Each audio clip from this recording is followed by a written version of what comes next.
Chapter 2. All around Mindon the voices whispered. The awful truth concerning this place was best known to him who could hear the victim's own words. So many, he thought. So many wrongly done in.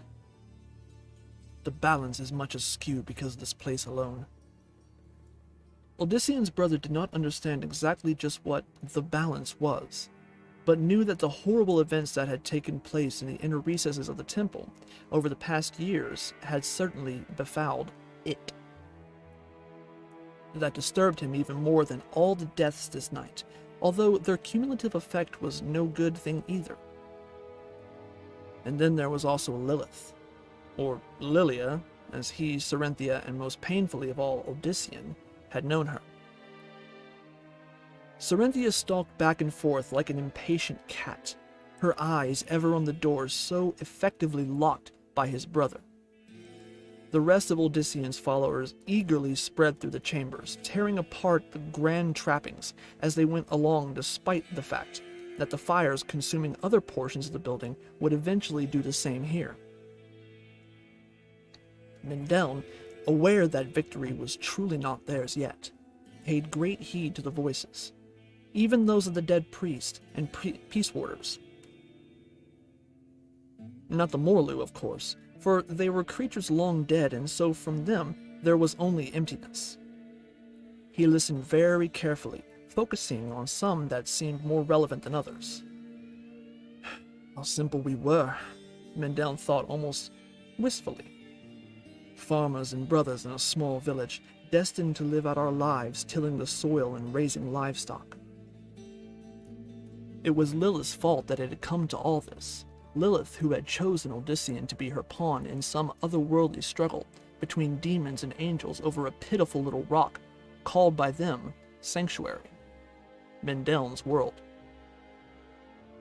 He did not consider either himself or his brother to be champions of mankind, but Odyssean especially had been cast into a role he could now never discard. The fate of everything apparently depended upon what he chose to do. Mindon could only try to be there to lend whatever questionable support that he could. His musings were interrupted by a deep sense of foreboding, the voices cut off save for one that did not belong with them. It was stronger, alive, and one that had comforted Mindon as much as it had guided him through his own mysterious transformation. "Beware the hands of the three," it said. "They grasp for everything, then crush it in their all-consuming grip." Mindon's brow wrinkled at this esoteric comment. Of what useful knowledge was such "Cerynthia!" He shouted with more animation than any had heard from him in days. "All of you, stay back from the statues!" But his warning came too late for some. As if of living flesh, the gargantuan effigies bent forward. Bala's heavy hammer came down on two Trojans, crushing them beneath it. Dialon battered away a hapless Parthian with the edge of one of the tablets. Mephis seized a woman and squeezed hard. Even Mindon found himself nauseated by the monstrous results.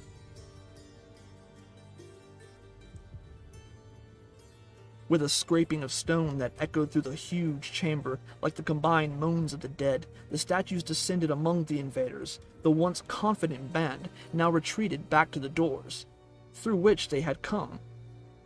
But those doors, too, were also now shut, and not because of Odyssean.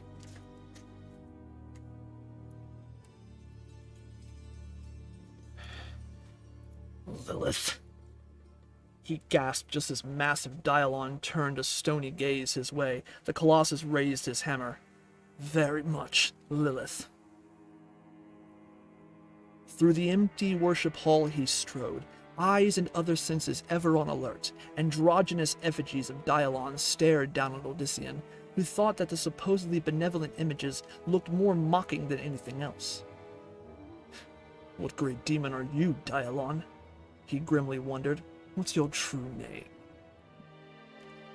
In the outer chambers, torches in niches in the walls had well illuminated everything. In here, though, Only a few round oil lamps dangling from the arched ceiling gave any light, and that not much. Moreover, the path ahead looked even darker, finally fading into utter blackness, perhaps 10 yards or so ahead.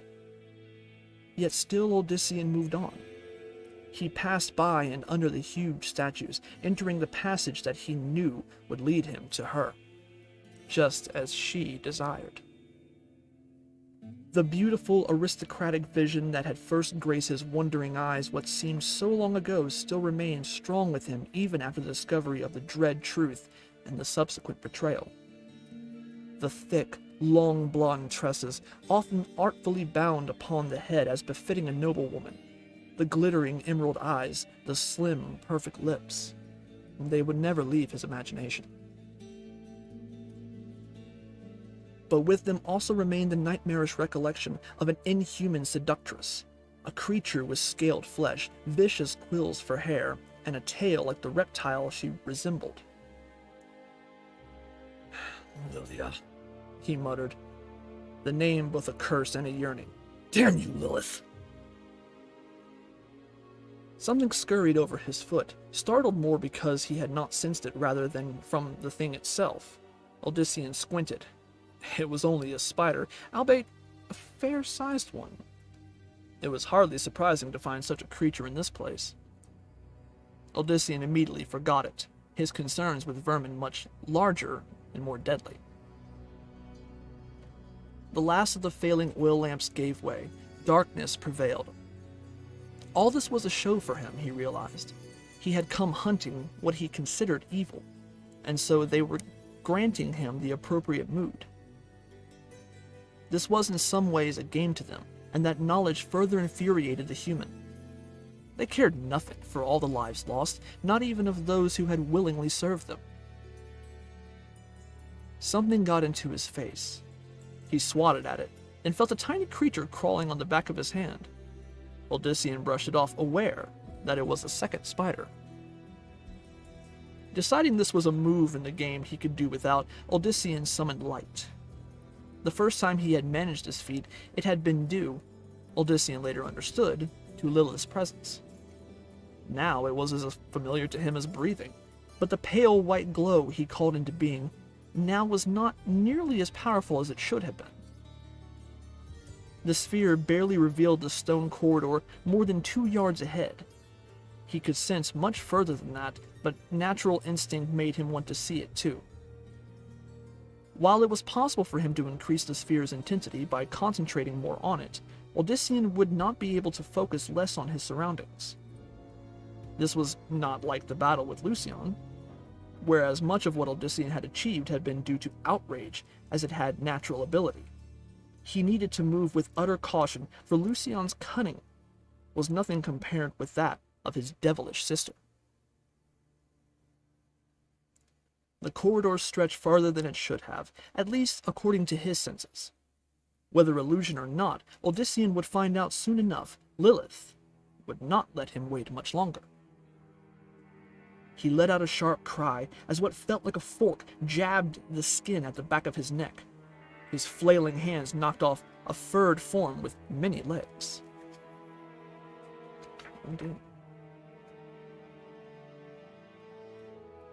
The arachnid scurried out of the illumination as he rubbed the burning patch of skin.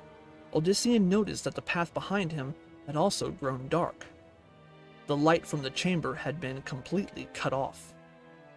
The wound began to throb. Odysseus berated himself for letting something so mundane as a spider get through defenses that Morlu, and thus far, Lilith had not. Or had she? Focusing his will on the wound, Odysseus quickly expelled whatever the creature had left in him, then completely healed the location. He could thank the high priest Malik for the trick, having watched the villain eject Achilles' arrow from his back before attending to the wound itself. But even as the son of Diomedes finished, over him flowed a swarm of multi-legged creatures with sharp fangs and claws. Growing up on a farm, he was used to all sorts of insects and arachnids, but none such as these. They moved with vile purpose, attacking as quickly as they could in as many places as possible. They bit through garments and even through boots, while others crawled over them to find flesh of their own to attack. At first, his reaction was simply human. He swore and tried to wipe them off as quickly as possible. The spiders made his attempts laughable by even clinging to the hands that sought to remove them. Within a heartbeat, Odyssean was all but covered by the swarm. Then, reason managed to return. Taking a deep breath while avoiding swallowing any of the tinier vermin, Odyssean concentrated on the floating sphere. Now at last, the fiery ball flared bright, in fact 1,000 times greater than before. At the same time, heat enveloped Odyssean and his unwanted pets. However, where the heat only warmed the man, it seared the spiders. They shriveled rapidly under the relentless scorching. Shrill cries, in some ways too close to human, assailed Odyssean's ears. By the dozens, then hundreds, tiny burnt corpses tumbled to the stone floor. Sweating more from effort than heat, he finally reduced the globe's fury to a more tolerable level. Around him rose a stench more reminiscent of decay than burning. Odyssean kicked at one pile of vermin, which scattered into ash. But as his foot descended to the floor again, it found no purchase. Instead, it sank into the stone as if into water.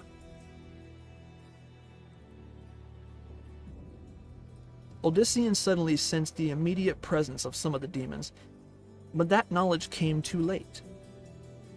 Something snagged his sinking leg, trying to completely draw him into the floor. A thick, slow, malevolent laugh echoed in the corridor. Something formed just at the edge of the sphere's light. It looked to Odyssean like a grotesque, inhuman, made from the stone itself. A fissure opened, one that spread into a crude, bestial grin. "Want?" it said hungrily, then chuckled again. Whatever held Odyssean's leg dragged him toward the ever-expanding maw. Two other, small fissures opened up behind the mouth, forming eyes of a sort. "Hunger," the demon rumbled merrily. "Want?" Recovering from his astonishment, Odyssean gritted his teeth and leaned forward. The demon chuckled again, perhaps thinking that its prey wanted to end this quickly. Odyssean did, of course, just not the way the creature desired. He slammed a fist into the watery stone, the power of the Nephilim enabling him to send a shockwave that coursed over the macabre attacker, much the way the spiders had over him. Odyssean had not any idea if what he intended would work. He only knew that focusing his will and determination on a goal had saved him more than once. The demon let out a roar of outrage and pain as the wave of pure force finished sweeping across him. The mouth twisted into a sinister frown, and the eyes glared. "Gulag rules," it rumbled needlessly. The walls rushed in on Odyssean, who only now understood that everything around him had become part of the bestial demon. He let out a pained groan as the stone crushed against him. Pinned and with his bones already feeling as if they were breaking, Odyssean almost gave up into the destruction. However, once again, her visage appeared in his mind, beautiful and also monstrous, and utterly mocking his failure. Straining every muscle, he pushed against the crushing forces, pushed against them, and finally won. The walls receded enough for him to get his hands in position, at which point Odyssean shoved them apart as hard as he could. From Gulag, there was a sound that Odyssean could only guess had to be of consternation. It was doubtful that anyone had ever escaped the beast's grasp. Seizing upon the change in fortune, the son of Diomedes reached down and took hold of the liquid stone in both hands. It should have slipped through his fingers, but the power of the Nephilim again prevailed over that of Gulag. To Odyssean, the demon felt like a slithering serpent, minus the bones. It writhed in his grip, but could not slip free. Is Gulag still hungry? He mocked. Although clearly confused, the creature was still confident of his might, or just simply too dull to realize that he had faced no mere human. Odyssean hoped for the latter, but could not discount the former, which meant that the sooner this ended, the better. With a titanic tug, he drew Gulag nearer. As the demon flowed toward Odyssean once more, the man felt something clutch not only one leg, but the other too. As this happened, Gulag let out another bestial roar. The walls and the rest of the nearby floor rose and poured toward Odyssean, in what was clearly a rush to smother the resisting prey. Odyssean held his breath instinctively, then stared at the part of Gulag he held in his hands. It felt like skin or parchment, and that helped him decide what to do next. As he had done before, Odyssean pulled his hands as far apart as he could, only this time maintaining his grip on the sinister creature. Like the parchment he had chosen to imagine it to be, the essence of the demon came apart with an awful ripping sound. Gulag let out a cry resembling the roar of a raging river. The walls and floors flailed about, finally causing Odyssean to lose his grip and sending him falling. But that was all that the demon could muster. Odyssean's attack had done him in. The ripple continued to spread, running quickly along Gulag's length, and not even ceasing its momentum when it reached the deep maw and sinister orbs. Gulag was literally torn in two. The halves quivered like pudding. A moan escaped both. Then with one last rumble, the demon melted. His form lost all substance. Gulag completely liquefied, puddling on the floor. A faint slime covered the walls and ceiling, but otherwise, they were normal again.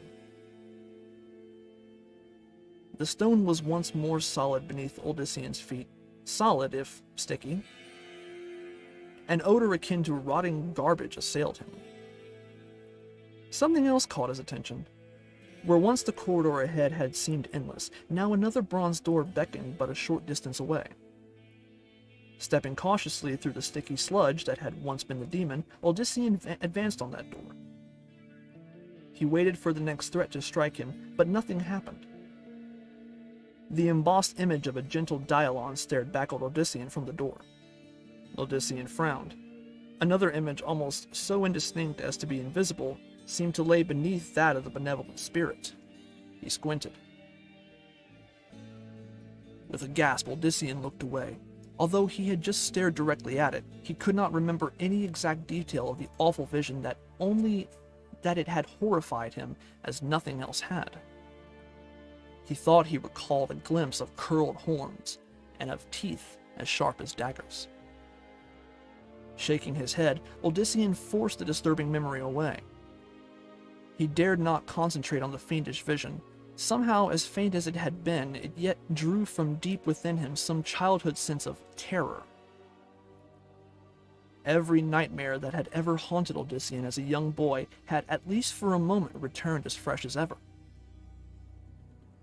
Steeling himself anew, Odyssean raised his hand toward the door. He knew better than to touch it, even if Lilith had done nothing to it. Surely the senior priest had cast some dire spell. As if propelled by an angry ghost, the door flung open. Odyssean stepped through. The chamber was vast, possibly more so than even the great hall.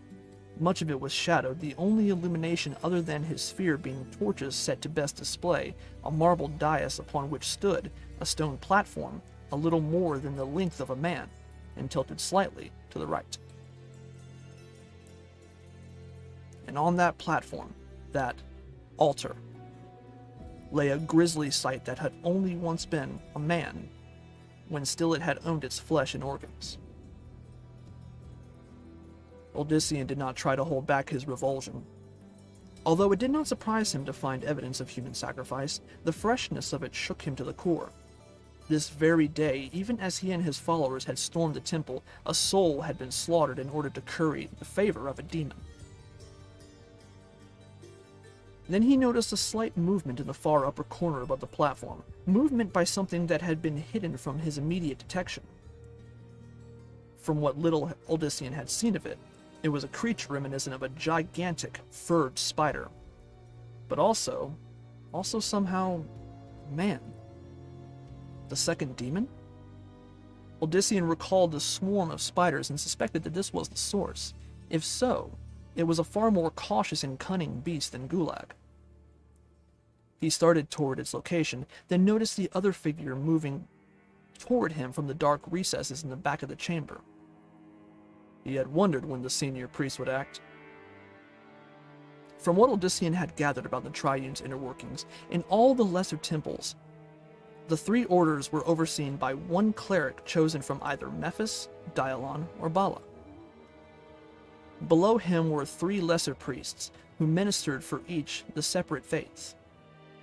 Only in the main temple by Kajan could be found the three high priests, well, two now, with Malik recently dead, who governed the entire sect in the order in the name of the Primus. A heavy-set, bald figure in gray and blood-red robes gestured almost indifferently at Odyssean. Immediately, a dozen acolytes whose own garments represented all three orders raised their hands, palm up, and began chanting.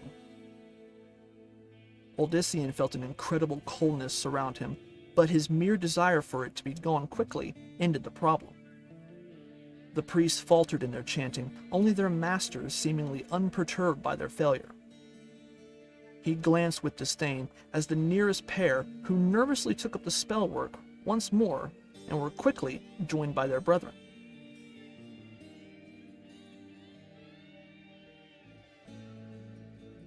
"Be silent," an impatient Odyssean murmured. The chanting ceased, although the priests continued for a few seconds more to open and close their mouth. It gradually dawned on them that their voices had been stripped away. A curious chuckle momentarily escaped the senior priest. He drew from his robes a small azure stone. This was apparently a signal for his underlings to do the same. The last time Odyssean had faced someone wielding such stones, it had been Malik, and he had revealed those gems to be some manner by which to summon demons to his will. During that struggle, Lilith had secretly taken a hand, eliminating immediately what possibly could have been the most deadly and adding to her strength to what he believed strictly his own when he had battled the rest. While Odyssean trusted more in his own power now, he saw no reason to invite threat when it could be removed quickly enough.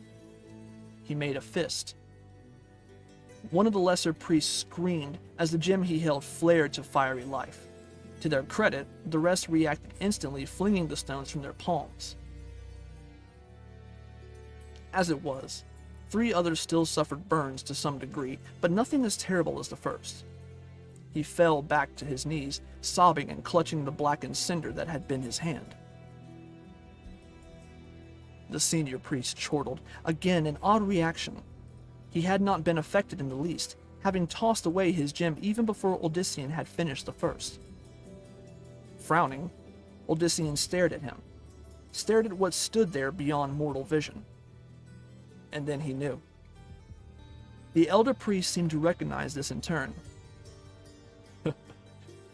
"I think they are not needed anymore," the bald man announced. He looked to his lackeys. "You may die." They stared at him, entirely baffled. Odyssean felt some sympathy for them, but not much.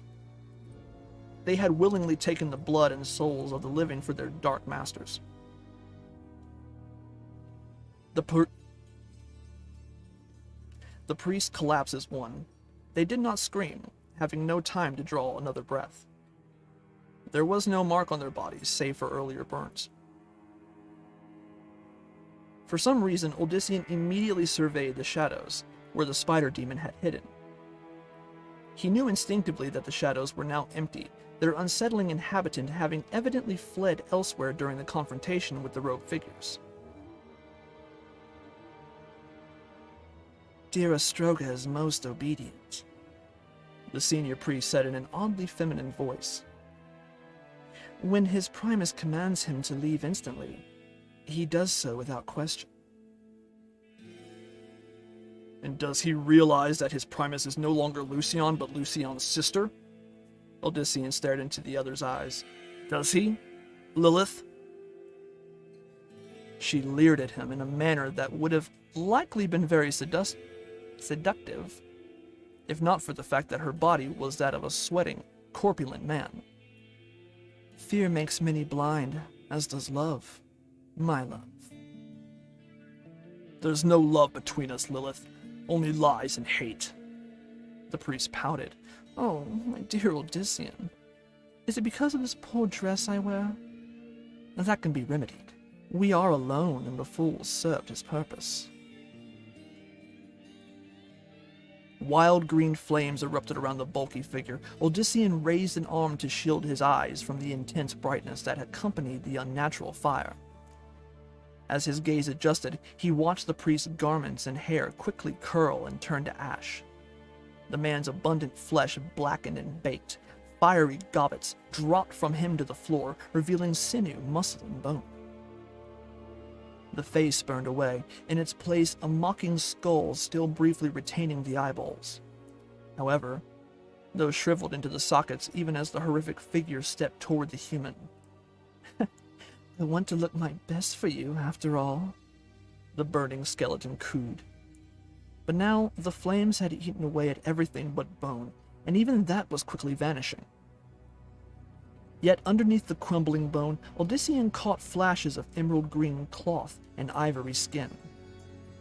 The legs broke away, from them blossoming an elegant skirt beneath which glimpses of feminine feet became more and more obvious.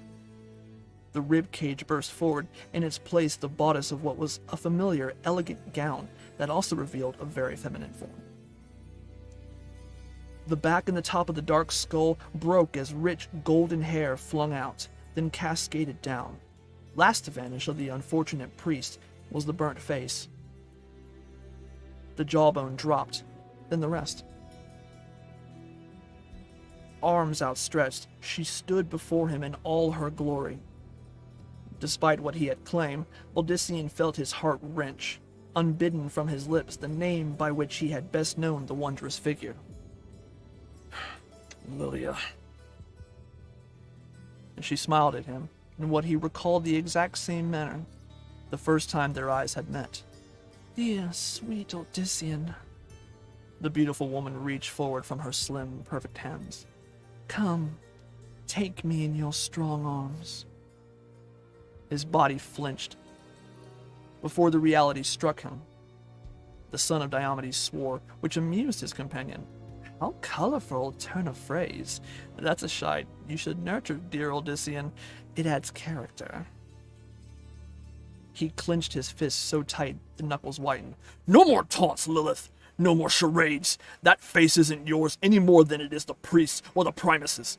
You stand before me, then do as yourself, demon! She giggled. Whatever you'll taste, my love. Unlike her dramatic discarding of the priest's body, the shift from Lilia to the true Lilith was almost instantaneous.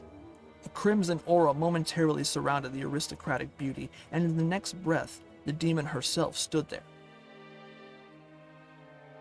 Enough of a facial resemblance existed that no one could doubt that the two females were one and the same, but that was the only link. Lilith stood taller, as tall as Odyssean in fact, and moved about on splayed hooves instead of feet. Her body was dark green and hideously scaled from the lush, golden hair, which was replaced by quills. Those quills ran all the way down to the reptilian tail, an appendage climaxing in wicked barbs. Her fingers, 4, not 5, ended in curved claws. The hands moved tantalizingly across her torso, reminding him that she still had the ample curves that had enticed the mortal so. If anything, they were more lush and worse for Odyssean unclothed. Even hating her so much as he did, he could not help surveying her body. Such was her power. One of the hands finally led his gaze up to her face. Yes, she still looked akin to Lilia, but only in the structure. Lilia had not had sharp teeth designed for shredding or burning, red orbs lacking any pupil. I've missed your touch, my darling, Lilith whispered, her forked tongue licking over her lips. And I know that you have missed mine. Odyssean knew that she was seeking to keep him off his guard, and the unfortunate thing was that she was close to succeeding. He had not realized just how much actually confronted her would affect him. Lilith, on the other hand, had obviously known all too well. Then Odyssean thought about all the deaths instigated by her mad ambitions, and most of the desire faded. To the demon, the lives lost had been minor matters. She had cared nothing for Cerinthia's father, for Master Ethan and his son Cedric, or Bartha, or any of the scores of Parthens and Trojans thus far slaughtered. Certainly, Lilith had not an iota of remorse, even for the priests she had slaughtered, including the missionaries whose bloody demise had begun the chain of events. Most of all, she had cared nothing for her brother, the true Primus. Clearly, his destruction had merely been so that she could seize power that she created in the Triune. However, that prize was one she would not long be able to savor, if he had his way. This temple's fallen, Lilith, Odyssean declared. What those with me haven't torn down, the flames your puppets set loose will consume. The same fate will befall the next, and the next, until the Great One itself near Khajan is the last. Then, it'll join the rest. You'll serve as Primus for a very short time. Will I, my dear Odyssean? Her tail slapped lightly on the floor, sending odd bits of the senior priest scattering. Lilith leaned forward, letting her ample bounty display itself unhindered. But how splendid, as that is exactly what I want. Her pronouncement startled Odyssean. Belatedly, he realized that his mouth hung open. Face flushing, he closed it. Then tried to gather his thoughts. Yet again, Lilith had proven her mastery over him, with but a few words. Yes, the succubus said, smiling widely. Her inhuman eyes flashed with enjoyment at his consternation. I want you to take down the Triune. I want you to put it into the temple. But, Odyssean finally managed, that makes no sense whatsoever. Now that you control the Triune...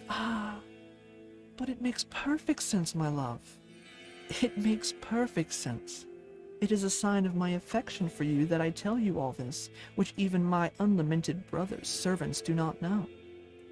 Yes, my little Nephilim, you will destroy the temple for me, and the Cathedral of Light, too.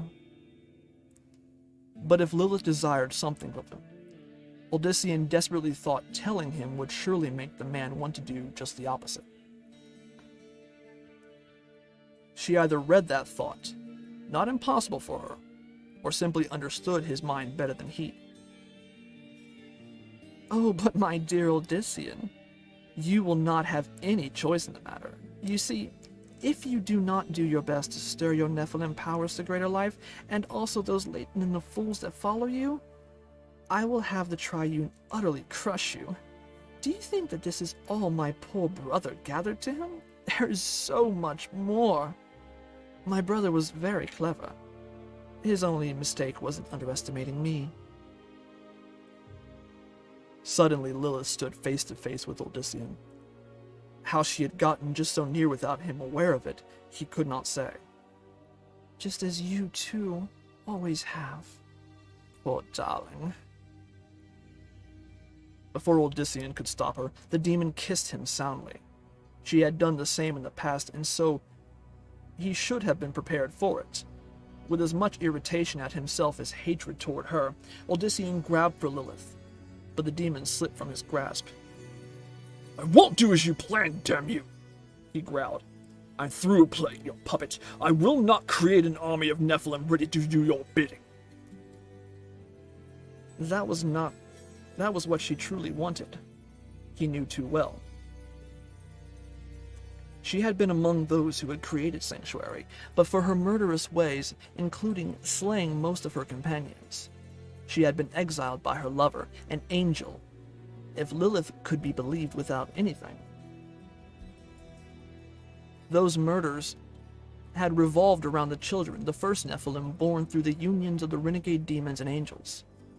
Odyssean could grant her credit for wishing to save them, but now it seemed that all their descendants mattered to her was as fodder or soldiers to use in her mad campaign of vengeance. Will you not? She teased. Will you not, dear love? The demoness pulled back. Then why have you not attacked me yet? Lilith had him again, but for the last time, Odyssean swore. He stretched out a hand toward her. The air around the demoness started to ripple, but Lilith was no longer there. Instead, Odyssean felt her mate materialize behind him. Much improved, my darling Odyssean. Much improved. He did not turn to face her, instead merely concentrating on where she was again. But again, he was too late. Now Lilith's voice echoed throughout the chamber, though she herself was nowhere to be seen. However, you still need a little more practice, I think. After all, you must be your best when facing the power of the Triune, much less sweet, treacherous Inarius. Try as he might, Odyssean could not sense Lilith and that told him just how insufficient all his might was. He had expected to be able to face her much better than this, but, as before, both emotionally and physically, she had played him perfectly. "Come and face me, Lilith!" Odyssean shouted as he turned in a circle. He sought her in every dark corner, but there was nothing. Absolutely nothing save her voice, projected from far, far away. All in good time, my love. A little more practice first. Why, you can start by perhaps still saving some of your friends. You have so few left already. Her voice faded away. Caught up in his anger, he did not at first pay heed to her last comments. Then Odyssean felt a terrible threat, a threat he could only assume that Lilith's cunning had shielded from his vaunted perceptions. Rather than keeping Mendel and Sarinthia and the rest safe, he had left them right where the demoness had wanted.